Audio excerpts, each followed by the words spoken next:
Welcome. Autodesk Fusion 360, 3D modeling. We're going to be going over this book called A Power's Guide for Beginners and Intermediate Users, second edition by CADArtifex, Sandeep Dogra, and John Willis. Quick housekeeping rules. Over here in document settings, we're going to make sure you always have it on millimeters. Change active units if needed. So we can go right here. Boom. Change it if you want to change your units. But we'll be on millimeters, so we won't change anything. Also, we go to the right over here. We're going to click on top. We'll always normally be on the top position. You know us. We always stay on the TOP. Go back to home. No, we'll keep it on top because we're going to be on the top.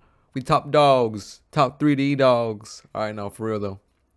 Next thing though, show data panel or data panel, up to you. And then we're going to create a new project. Autodesk Fusion 360. Boom. Done. And then now we're going to click on Auto Fusion 360 two times. Autodesk Fusion. All right, and then we're going to create a new folder.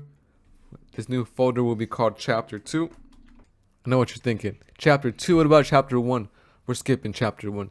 Chapter 1 kind of goes over all of this stuff up here, but we're going to learn as we go if you want. If you don't, well, you can go to Chapter 1. Up to you. Do what you want. It's your life. All right, it's my life too. I do what I want. I do what I want. All right, anyways. So that's pretty much it for housekeeping.